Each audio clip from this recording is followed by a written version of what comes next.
ان لوگوں کا تعلق قوم عاد سے تھا، وہ ارم نام کی بستی کے رہنے والے تھے۔ وہ بستی بڑے بڑے ستونوں والی تھی۔ اماد جمع ہے امد کی، اور امد کے معنی ستون کے ہیں۔ عاد کے نام سے دو قومیں گزری ہیں، ایک کو عاد قدیمہ یا عاد ارم کہتے ہیں۔ یہ عاد بن اوس بن ارم بن سام بن نوح علیہ السلام کی اولاد میں سے تھے۔ ان کے دادا کی طرف سے منسوب کر کے ان کو عاد ارم بھی کہا جاتا ہے۔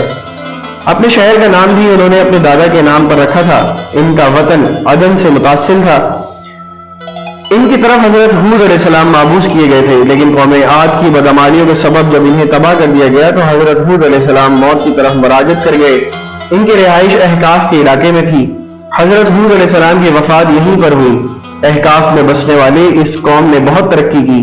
اللہ تعالیٰ نے اس قوم کو غیر معمولی قد و قامت اور قوت عطا فرمائی تھی۔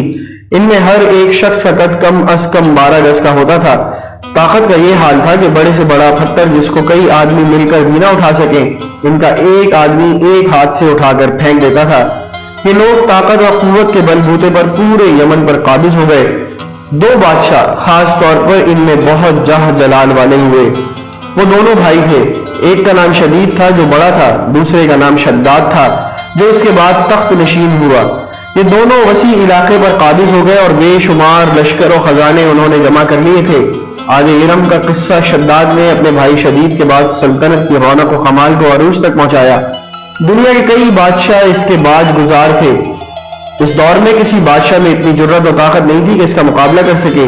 اس تسلط اور غلبے نے اس کو اتنا مغرور و متکبر کر دیا کہ اس نے خدائی کا دعویٰ کر دیا۔ اس وقت کے علماء و مصلحین جو سابقہ انبیاء کے علوم کے وارث تھے اسے سمجھایا اور اللہ کے عذاب سے ڈرایا، تو وہ کہنے لگا جو حکومت و دولت اور عزت اس کو اب حاصل ہے، اس سے زیادہ اللہ تعالیٰ کی عبادت کرنے سے کیا حاصل ہوگا؟ جو کوئی کسی کی خدمت و اطاعت کرتا ہے یا تو عزت و منصب کی ترقی کے لیے کرتا ہے یا دولت کے لیے کرتا ہے، مجھے تو یہ سب کچھ حاصل ہے، مجھے کیا ضرورت کہ میں کسی کی عبادت کروں؟ حضرت ہود علیہ السلام نے بھی اسے سمجھانے کی کوشش کی لیکن بے سود۔ سمجھانے والوں نے یہ بھی کہا کہ یہ حکومت و دولت ایک فانی چیز ہے، جبکہ اللہ تعالیٰ کی اطاعت میں آخروی نجات اور جنت کا حصول ہے جو دنیا کی ہر دولت سے بہتر اور زیادہ قیمتی ہے۔ اس نے پوچھا یہ جنت کیسی ہوتی ہے؟ اس کی تعریف اور خوبی بتاؤ۔ نصیحت کرنے والوں نے جنت کی وہ صفات جو انبیاء اکرام کی تعلیمات کے ذریعے ان کو معلوم ہوئی تھی اس کے سامنے بیان کی تو اس نے کہا مجھے اس جنت کی ضرورت نہیں، ایسی جنت تو میں خود دنیا میں ہی بنا سکتا ہوں۔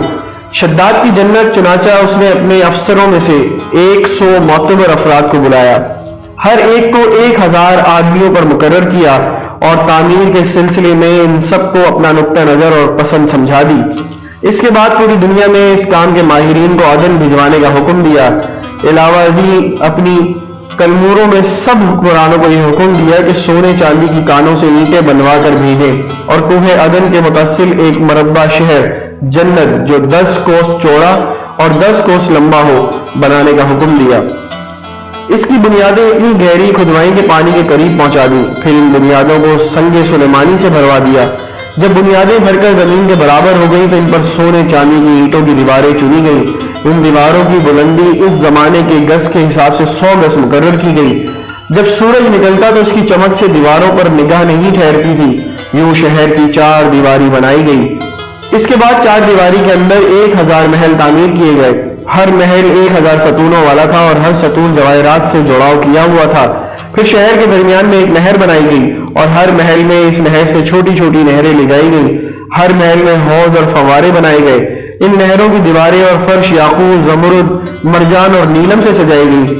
نہروں کے کناروں پر ایسے مصنوعی درخت بنائے گئے جن کی جڑیں سونے کی، شاخیں اور پتے زمرد کے تھے۔ ان کے پھل موتی و یاقوت اور دوسرے جواہرات کے بنوا کر ان پر ٹانک دیے گئے۔ شہر کی دکانوں اور دیواروں کو مشک و زعفران اور عنبر و گلاب سے ثقیل کر دیا گیا۔ یاقوت و جواہرات کے خوبصورت پرندے چاندی کی اینٹوں پر بنوائے گئے جن پر پہرے دار اپنی اپنی باری پر آ کر پہرے کے لیے بیٹھتے تھے۔